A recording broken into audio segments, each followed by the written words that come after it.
Hello, everyone. Welcome to Slingshot Summit. This is the first of many events. We're really excited to have all of you. You can get all the info for all our other speakers at sling.la/summit. And if you find this useful, we please encourage you to go over to sling.la/donate. You can donate directly to Music Cares and help out musicians, which is really helpful, especially during this pandemic. The link should be in the description of whatever you're streaming on, YouTube, Facebook, Twitch, etc. But then again, welcome. So today we're going to start off with DallasK. Dallas is a DJ and music producer who has taken the popular music world by storm. One of Dallas's most famous hits is a 5 times platinum single, Work From Home by Fifth Harmony. You probably recognize it. You've probably heard it. He's worked with big names in the music industry, including Lauv, Tiesto, Chromeo, Miquela, and more. He currently has over 800,000 monthly listeners on Spotify, and this past year, his music had over 30 million streams worldwide. So today we're going to have a Q&A with Dallas. We're excited to explore his journey to stardom, hear his insight on the future of music production, and uncover incredibly valuable advice for aspiring DJs and producers tuning in and working from home. So with that, welcome, Dallas. Hello. How's it going, Hello. everyone? What's up? How are you? I'm doing good. Good Saturday. First Saturday of the year. Saturday. Second Saturday of the year. Yeah, second Saturday of the year. So I guess, Dallas, I know you've had a crazy journey so far. Can you start off by saying a little bit of background on how you got started with music and just what your early journey looked like? Sure. I mean, my journey with music, I feel like started very, very young in my life, probably when I was like 5 or 6 years old. I was born in Detroit, Michigan, and I moved to Florida when I was 5 or 6. My family moved for work. And one of the first like very vivid memories of music that I have is in the late 90s, I guess, in Orlando, Florida, there was a FM dance music station that played trance hits, all the Fatboy Slim, all the really popular dance music of that time. And I remember my mom was a big music player, just always kind of had music on in the house. And I remember being like enamored by the sounds of this music, of this like stuff that I'd never heard before. And that was when I was like 6 to 8 years old. So I remember having her go to Borders bookstore with me and buying like Ibiza trance mixes and stuff like that, like just dance music stuff. I was just so enamored with this. Yeah. And then I remember, this is a really random memory. I don't actually think I've ever told anyone this, but like when headphones used to still be plugged into stuff, when you could kind of like pull it out and it would kind of switch the signal and would sound a little different. In my head, when I was a child, I used to think that was like what the producers heard when they were making the music. And that was like the secret thing that we didn't know. And I kind of remember that was kind of like my first like intrigue with music production.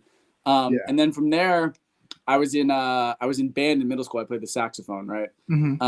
And through that time, I also picked up the guitar because I really begged my parents to buy me turntables, and they were like, "No, we're gonna buy you a guitar," because my dad played guitar, and I'm actually very thankful for that. Looking back, that they didn't buy me vinyl turntables. But that being said, that was like my first intro to music, and by the time I got to going into high school in Florida, if you were going to continue in the band program, you had to be in marching band, which meant that you had to be outside in the summer.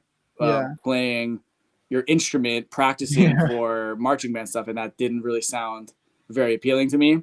And at that point, I kind of had already gotten into like emo music and rock and like kind of like post-hardcore stuff. So my band teacher had just gotten a MacBook given to her by the school district, and she kind of let me and 2 of my other friends who didn't really care. We weren't taking the test to get placed in band, so it was fine. She kind of let us go into the back office and like record our band. And that was like one of the first experiences I had with like trying to record audio and like make a song and write a song and like what the whole thing was. And I just really fell in love with that. Also, one time my cousin was like messing around with Fruity Loops in front of me. He was a big like guitar player, and I always kind of looked up to him, and I was just like, what is this software? Like I have to get it. So I went and got the demo of Fruity Loops.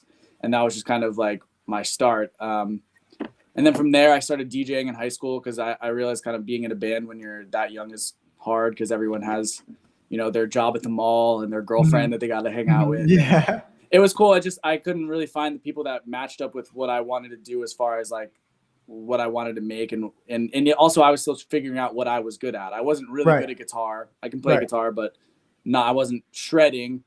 And, you know, I was like playing keyboards and synth kind of things in bands, but it wasn't really, so I was still figuring out where I was best helpful. And in that process, I kind of learned that making electronic music and was the thing that I liked the most.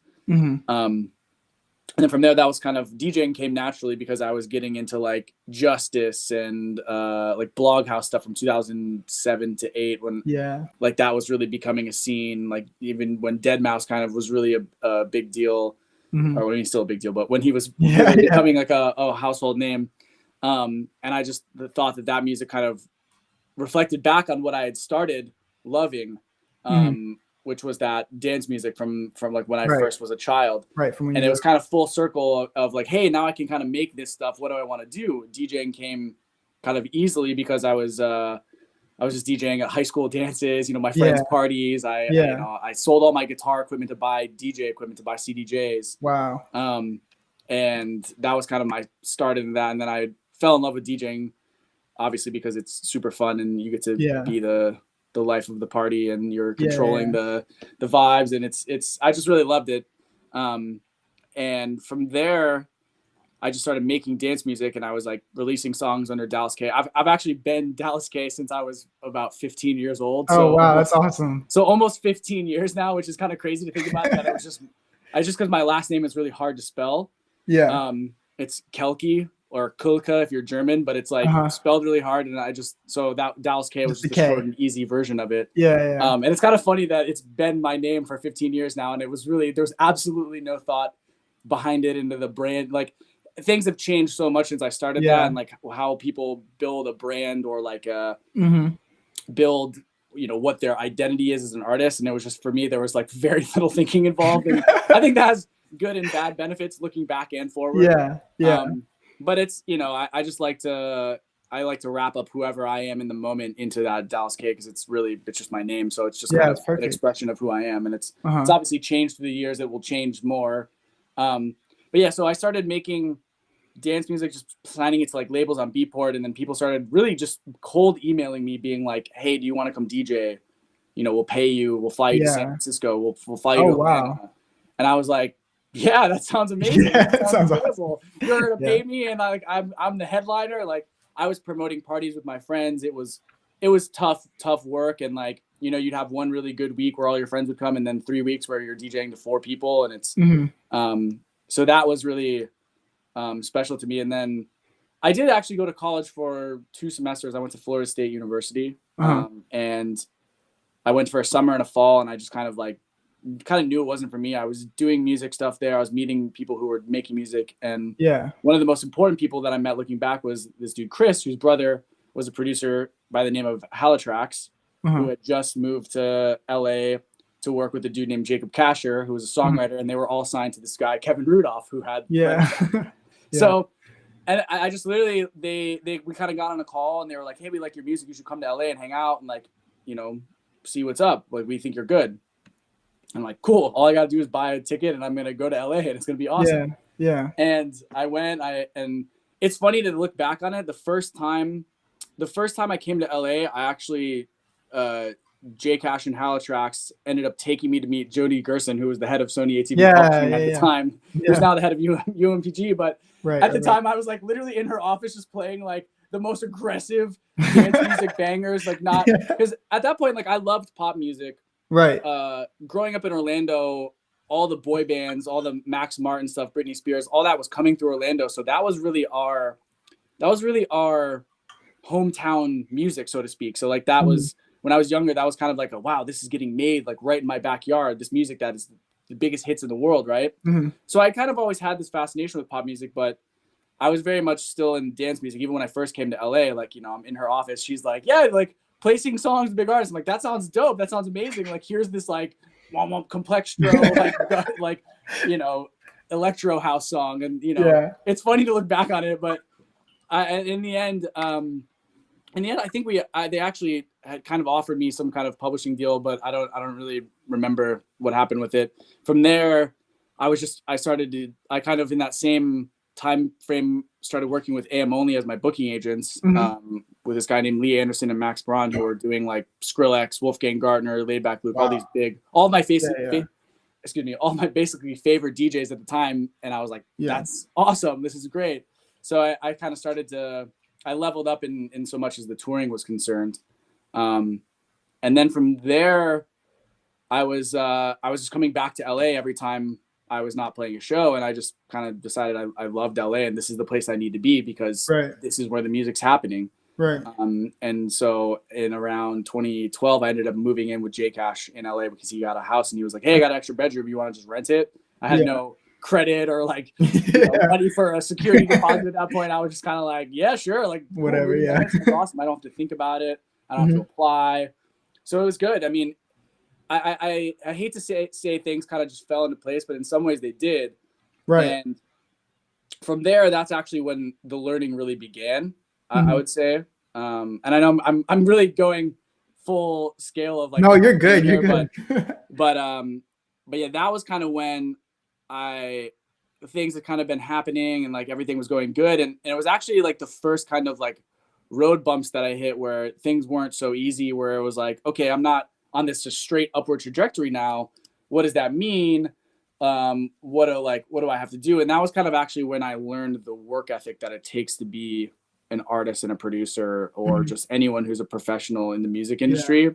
And really what you have to sacrifice, really what you have to put forward, like how you put yourself out there. And that was really when my journey of learning began actually. So it's interesting now. I think maybe it's a little different. There's a lot more resources available. Like even this, like, I don't know how many in 2012, I don't know how many like panels there were that you could just view from your computer from anywhere.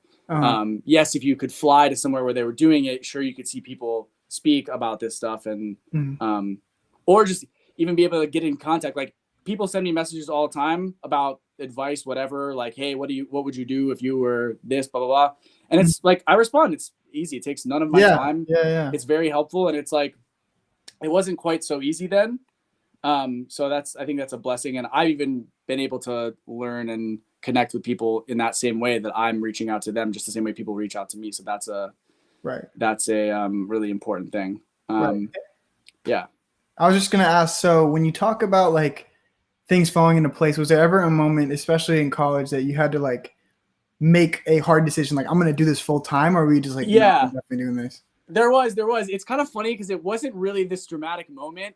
I had already been kind of talking to the counselors in college, and they were kind of like, yeah, there's a music program. You have to kind of audition on an instrument though. So like you have to be able to read sheet music. And at that point I didn't remember how to do any of that.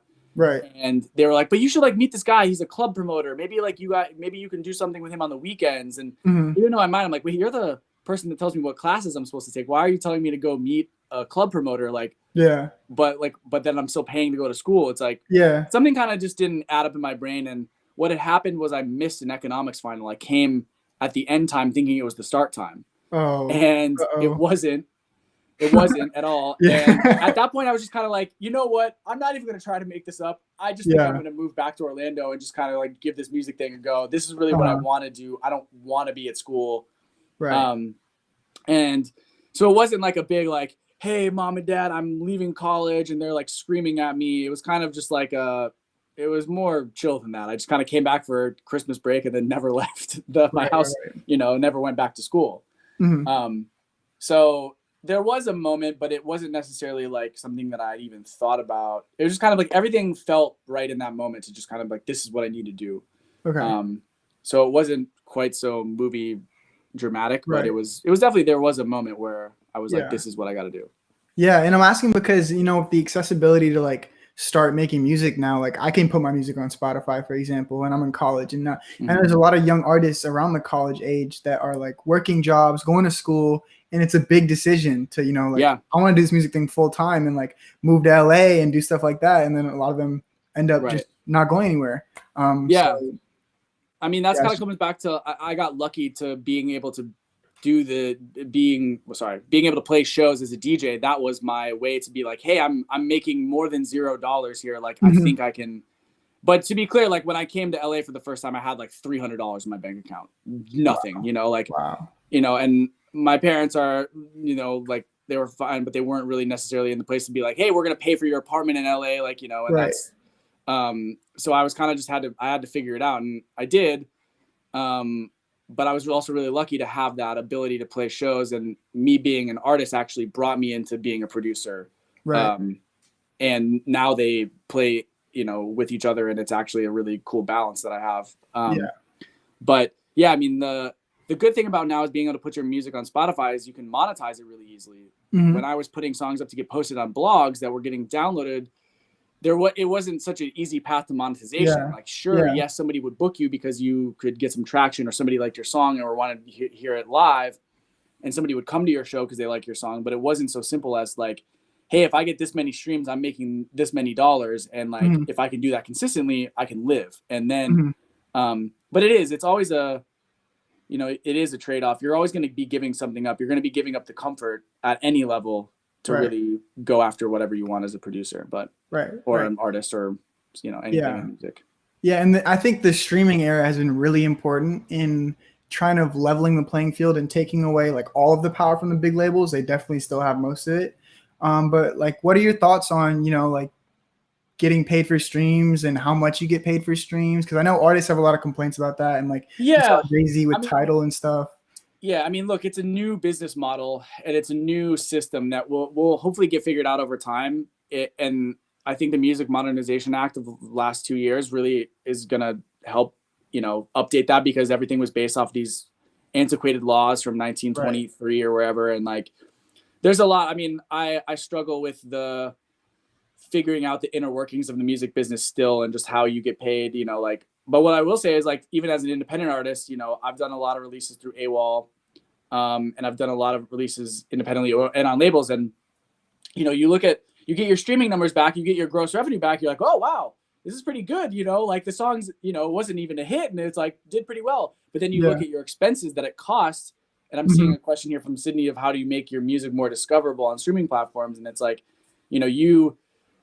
you have to spend this money to get it out there, to get it heard by people. You have to make the video. You have to, if you're doing a radio campaign, that's going to cost money, and it does really cut into your bottom line. Some people have the lucky chance happening of just like, they put the song out, they spend, nothing on it, and it just catches on and people love it. And that's right.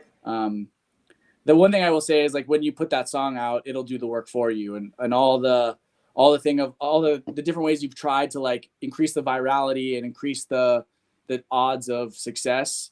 They're great, and they're important, and you should be doing those things. But like, when you have that song, it's gonna do more for you than you could ever imagine or calculate beforehand, or the marketing plan you could put together. It's like, a clever marketing plan is amazing, and you should have that good marketing plan, but you also have to trust in the music that you're making and the work that you're putting out. And it's just that, like, everything coming together where people are going to interact with your art the way that, is commercially viable, I guess. Right. Yeah. And it's crazy now because there's like a science to virality. And that's actually what I was working on when I interned under Troy Carter and Susie. Right. On their digital marketing team, and like figuring out like how to not only give these artists a solid like base for their marketing, but like how can we make it a little push for a chance something go viral. And all it takes is, like one big artist seeing a TikTok, for example, or something like that. And nowadays it can happen. But I see a question from Cecilia on YouTube. Hi, Cecilia. Do you think location is important for rising producers? She lives in New Orleans, and it feels hard to meet people. I think location in some extent is important, but I also think the internet is your best friend. And I think like finding communities where you can meet people who are either at your level or have the same goals as you as far as a producer or an artist is really important. And just fostering those relationships and having somebody to go on that journey with you and learn with you is really important, because it can seem daunting to like, I really want to work with this person, but they're a massive artist. Like, how do I get there? And even I have that thing with like artists that I'm like, I really want to work with them, but maybe I can work with them. Maybe I can place a song with them, but I don't know exactly how to go about it. And I think it's just like when I was like 24 or something, I read this book called Acres of Diamonds. And it's basically, it's an old book. It's like from the 40s or something. And it's a little bit antiquated, but But the message is basically like we as humans always kind of tend to look at what we need is out there. What we need is out in the the ether. It's out in this like thing that we can't really see or grasp, or like might be in a different physical location. But we have to remember that like we are our power, we are our strength, and the people that are like right around us can help us build us up. And the people that we can, you know, just somebody you meet on Instagram, they're like, hey, we kind of like each other's music, we should keep in touch. You know, hey, how are you going about doing this? How are you EQing this thing? How are you doing your marketing plans for your releases? And it's like, we can learn from people. They don't have to be an expert to teach us something. But physical location is important when it comes down to like, if you want to collaborate with people. But even still, like I did 100 Zoom sessions last year, and you know, I'll probably do 100 more this year based on what and like with cases and stuff. But you know, it's you know, and I find artists on TikTok, I like their song, I hit them up and I say, hey, I want to work with you, and they're like, cool, you know. And thankfully that's, you know, sometimes people don't hit me back, you know, sometimes people do, and it's has nothing to do with who I am. It's just like people are open to like seeing what's out there, seeing the opportunities that come across their radar. And it's just about having that open mind to like what you can learn from somebody and what you can help somebody with and how you can help each other. So that's timeless advice. From the 1940s. Wow. I know sometimes they had some stuff right then, you know, not everything.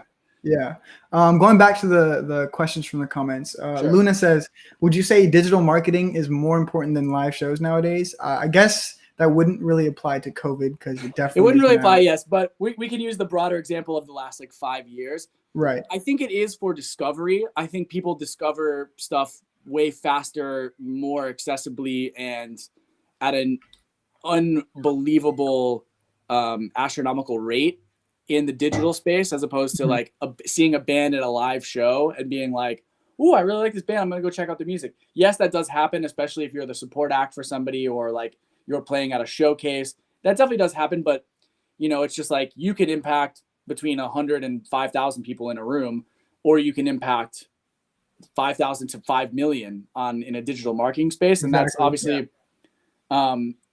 hard, because it's like, that's also so broad. How do I reach 5 million people? Something that I've actually been using this year, and really something that I've read about and have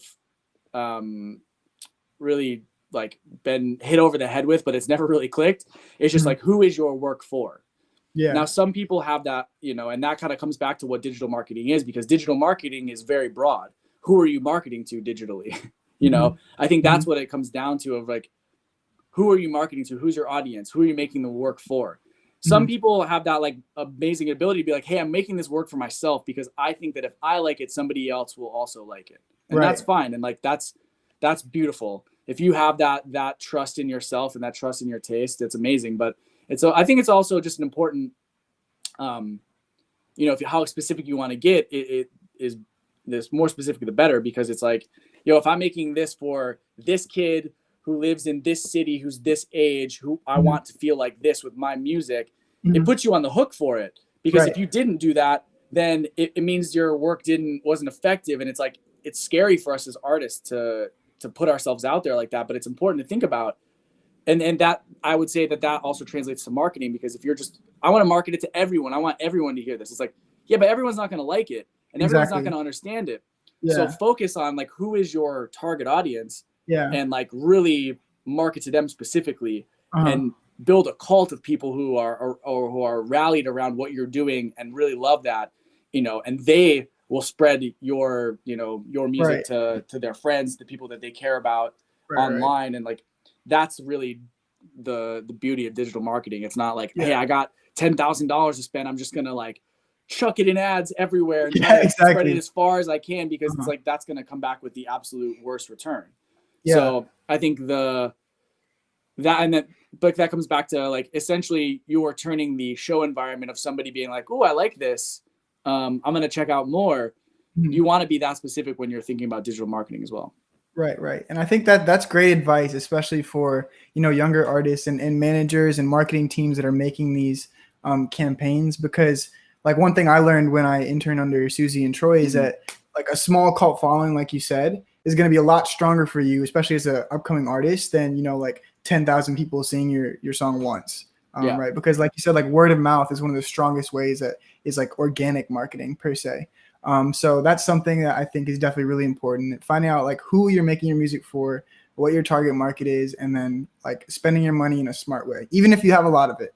But yeah, no, exactly. I mean, that's the mistake that people make is I have a huge budget. I'm going to go wide with this. And it's like, that money could be, and I've learned that the hard way and the easy way, because it's really easy to spend a bunch of money on something that absolutely means zero to your career or to your song, to really spreading what you're trying to spread. And it's, and there's people who will absolutely willingly take that money right out of your hands and give you, so it's really on you and your team to kind of figure out that specificity. That specific target audience and like, what's the best way. And it's always changing. Look, like TikTok didn't really exist as the platform that it was 2 years ago. And now that's shifted everything in marketing, and marketing will always shift. So it's about staying on top of that, staying coherent with the trends. One thing that I've seen over the course of my career is how every time there's a new iteration of social media, there is an artist or a group of artists that ride the wave of virality before everyone figures out how the platform works. So staying on the cutting edge of what those platforms are and how they're interacting and how people are interacting with them is really important, because if you can catch one of those waves and you're on the right side of technological history, so to speak, that comes kind of back to like the song doing the work for you. That's the platform doing the work for you, prime example with TikTok. I remember Jason Derulo, because I used to live in Orlando too when I was little, but I was too little to like care about the music scene. I was like 5. But I remember like I would listen to like, like what was on the radio, like Jason Derulo and Lady Gaga and stuff. And I had not heard Jason Derulo's name in like the past 6 years, and now he's like 30 million followers on TikTok, right? Because he saw the wave, and he was like, I mean, to Jason Derulo's credit, he's always evolving and adapting to the world around him, and I think that's what an artist always has to be changing, because if you don't change, everyone's gonna be mad that you're the same, and if you change, people are gonna be mad too that you changed. So really, if you think about it, the only option of those two is to change, because if you stay the same, nothing changes, and everyone will then get bored because you're the same. So it's about letting go of that fear of like, oh well, this is the unknown. It's everything's the unknown. Every day you wake up is the unknown. So just bringing that into your art and bringing that into how you interact from a artist to consumer or artist to fan, however you want to put it, perspective is really important, I think. Yeah, I think that's so important. And one thing I saw that Cassie Petrie said, so to everyone watching, Cassie Petrie will be on a panel later today at 2:30. So that'll be great. We'll have her along Cassie. I worked with her company for 2 years almost. Stuff. I'm excited to talk to her. And one thing I saw this recently on her Instagram is that if there's a new platform coming out, a lot of people are hesitant to join it. Like, oh, I don't want to be on TikTok. I want to do this. And there's no harm to you making a TikTok if you're an artist or an influencer. There's absolutely no harm of just trying something new, because 2 years ago, no one thought TikTok was going to be as big as it is now. And now it's the #1 social media platform in the world. Right. And the people that were early, like, Charlie D'Amelio and other influencers like that, are the ones that are getting paid the big bucks because of that. So there's definitely no harm in trying that. No, I mean, and we'll think about it from a human perspective. There's a stress to thinking about adding a new social media to our lives. We have so many of them, and they consume so much of our lives for a lot of us, especially if you're a musician and you're like, oh, I'm dealing with everything, and now I got to figure out how to make these videos. It's like, it's stressful, and it's okay. I mean, but you have to look at it like, I look at it as like, this is a part of the job. And if this isn't what I want, I don't have to do this. But if this is what I want, and I want my music to be out there, and I want myself to be out there, and I want people to understand who I am, where I come from, and what I'm trying to share, then I have to do that. And it's like, you always will have the artists who just are these mythical creatures who kind of don't have to interact with society, and people love them. But like, that's an outlier. That's a 1 in a million artist. Right. So yeah, sorry, go ahead. With that, like, how do you deal with, as an artist, and there's always qualms about this, artist, how do you deal with being in the limelight? Because it can be very, very exhausting, like sharing so much of your life, and a lot more than a normal person would, with social media, because everyone's there to critique it. Everyone's there to point out all the little things that you might not even see. How do you deal with like the constant attention? There's a I don't want to call her a philosopher. She's I don't know exactly what her name is. Brene Brown. She has she's an author. She's a speaker. But she talks about being in the arena, right? And this whole idea of like, yeah, it's hard to be in the arena. It's hard to have your work be critiqued. It's hard to have people not like what you're doing. It's hard to have people look at you like, hey, this hair looks weird or something. You know what I mean? Anything. But the thing that always that really helps me and brings me back to like, hey, this is why I'm doing it, is because what's the other option? Being on the sidelines while somebody else is doing it, and you're sitting there and you're watching them and being like, well, I would do this. And it's like, that's where like internet trolls really come in. Those are people who are on the sidelines. Yeah, exactly. Because anyone who's doing something that's fulfilling to them, they don't need to drag people down because they know what it's like to be in the arena. They know what it's like to have everyone looking at you, critiquing you. Even like, you know, even when I'm DJing, like, look, I could have 3,000 people dancing and one dude standing at the front railing, not like playing. It's hard not to focus on that person. It's exactly. to be like, yo, what am I doing wrong? Why can't I get him? And we have to remember that like we focus, as you know, it's our human nature to focus on the negative thing of a million positives, or like so it's just how you deal with it is kind of, you know, I think that I have friends who are a lot further along than me who have to deal with way more, you know, and then way more than like a random person kind of recognizing you every once in a while. It's like, you know, everywhere you go, it's kind of a challenge, and that's a different level that I can't really speak on, but for me at least, I just remember the arena. It's like, I'm out here because when I look back at my life, I can be like, hey, I put myself out there, instead of just being like, hey, I thought I could have done that, but I didn't because I was scared of what people would think.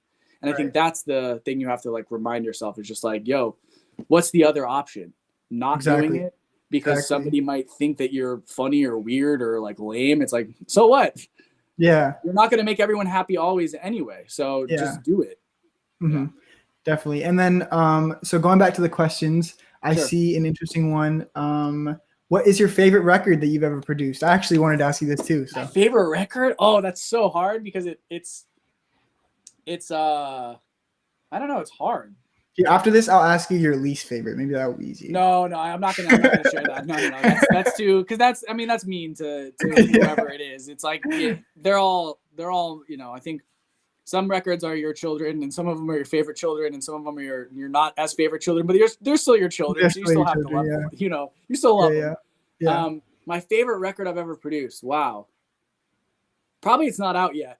Like in reality. Yeah. I mean, I'm always the most excited about what I'm doing next, right? And it's like, you know, I don't know how to really answer what's my favorite. I mean, that's a good question. Do you have like a couple favorite artists that you like working with a lot? I mean, Lauv is one of my best friends. Me and him have made probably 200, 300 songs at this point, you know, and like maybe, you know, they're not all out, and hopefully, you know, obviously not all of them are going to come out, but you know, I do love working with him because it's real freedom of creation. You know, he's somebody who's kind of like got known for a certain sound, and like now it's been a kind of fun journey as the producer, not in the artist seat, me being in the, how do I help this artist achieve what they want to achieve? By like, hey, like what kind of crazy stuff can we try? What kind of crazy song can we do for you that like is true to you, but like isn't what people expect? Because it comes back to what I was saying about the nothing changes. People are bored. You change. People are mad. So it's like, yeah, let's just go for it. So I've made some of my favorite stuff with him for sure. Man, I don't know. So many. I don't know. Even though there's a lot of demos that are just, you know, that are sitting around too, that I'm just like, these are, you know, these are amazing. Well, probably one of my favorite songs as an artist that I've made, it's probably a song called All My Life, because I think it was one of the, and looking back, it's actually not like I would change a lot if I was finishing it now, but I think at the time it was really a unique experience for me because it was the first record that I was singing on that I released. Hasham in the comment section asks, how did you process the vocals for that? He loves that song. Well, that one's it's actually a kind of a duet, which is kind of weird because it's a songwriter artist that I work with a lot named Sasha Sloan, and her vocals are format shifted down, right? And then I'm also singing, so that one is like the unique vocal sound that you get right at the beginning of that song is actually from her format shift, and her being pitched down, I think 3 semitones or 2 semitones, and and my vocals are just kind of not format shifted raw. So I think it was like, a mixture of those two things. And yeah, I mean, I don't know. It was really nothing too special other than that, but just, you know, compression, reverb, EQ. Yeah. I think there actually might've been like a phaser or a flanger on some of those vocals. I'm not exactly sure. It was a couple of years ago, but I think there was some sort of an effect on it for sure. I think it was a phaser, probably, knowing myself. Gotcha. And then Kate Schweitzer asks, what artist would you like to work with in the future? Who's on the bucket list? Who's on the bucket list? I mean, I'm the biggest Daft Punk fan maybe ever. Wow. I would challenge anyone's Daft Punk fandom to mine. Yep. But so, I mean, they're always at the top of my list. You think it'll happen? Anything is possible. I mean, I basically like learned French for the ability to, like, when I randomly run into them, I'm going to be able to like communicate with them well. Yeah. But no, I mean, I don't know. I really like one of my favorite like dance producers of this past year has been SG Lewis. So that's somebody I would love to work with this year. I love Dua Lipa. I'm a huge Dua Lipa fan. I'm a stan, honestly. Yeah. Who else?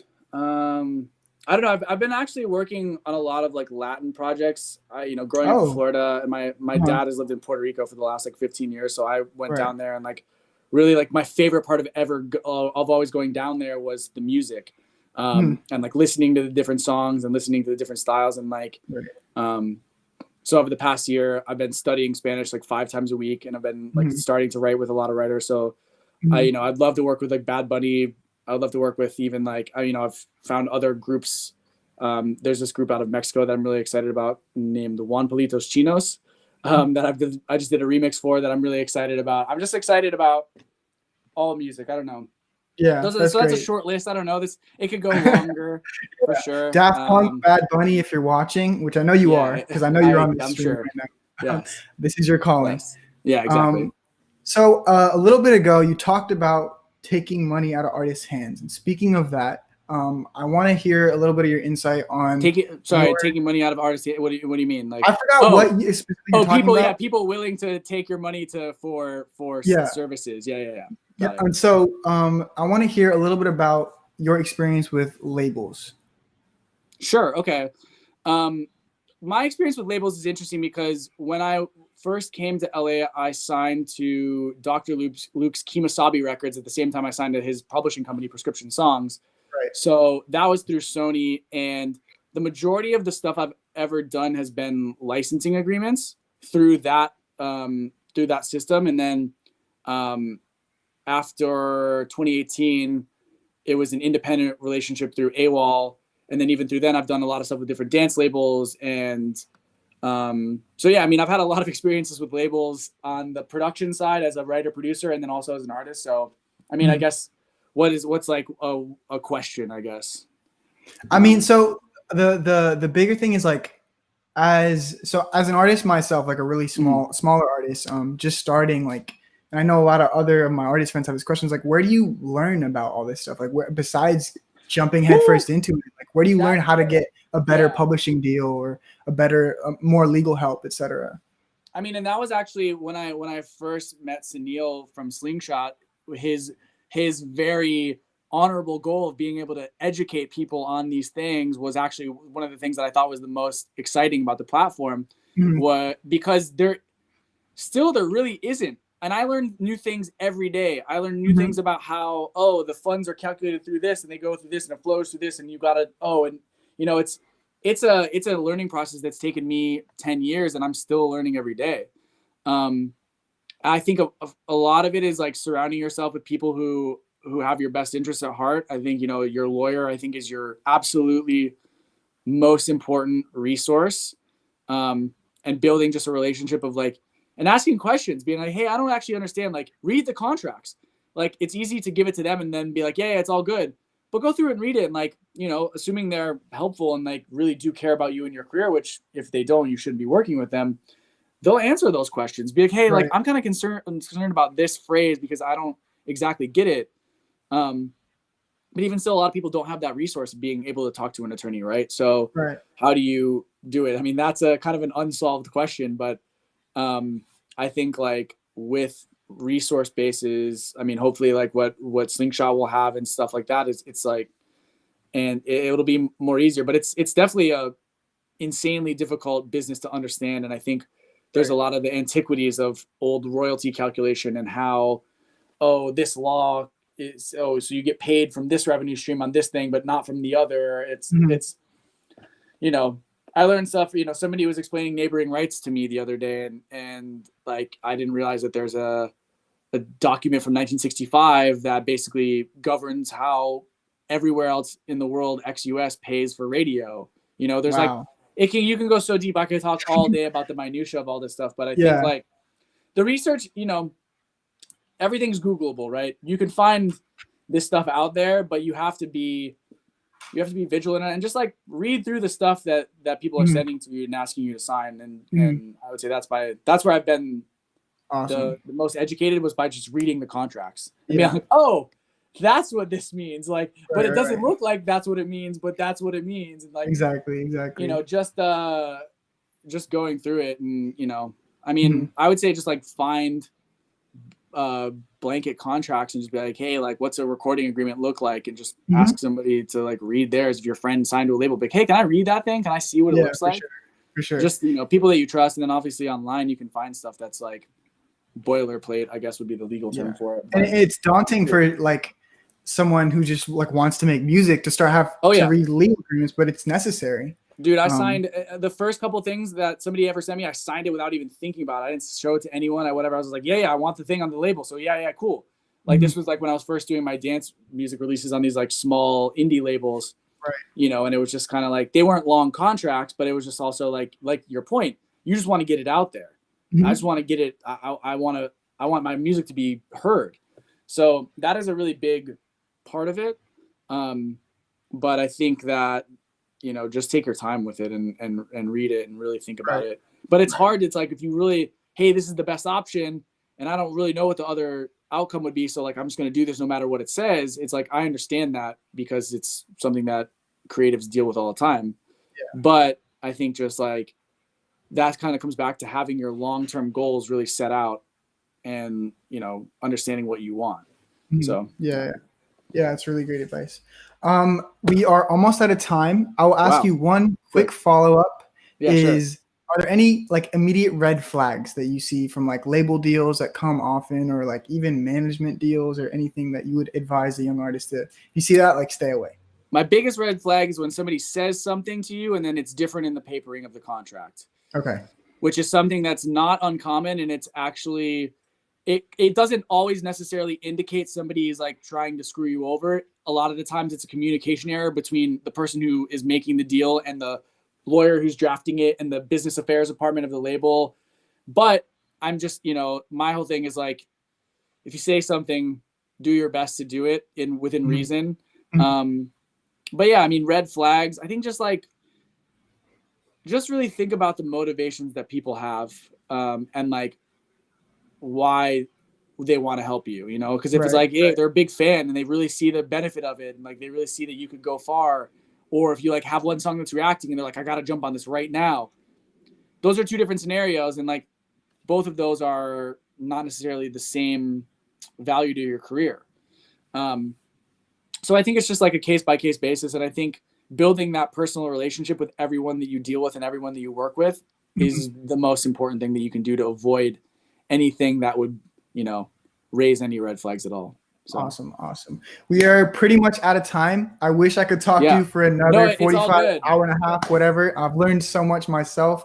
I know everyone watching is extremely grateful. We're extremely grateful. Thank you so much for having us. Thank you for kicking off our weekend. Yeah, for everyone watching, a lot of great stuff ahead. But yeah, thank you so much, Dallas. Yeah, and then thank you to you for the great questions. And if anyone didn't get any of their questions answered, feel free to send me an Instagram message at DallasK, and I'll do my best to get back to you today or tomorrow, whenever, and we can help get those questions answered, because I know I can talk forever.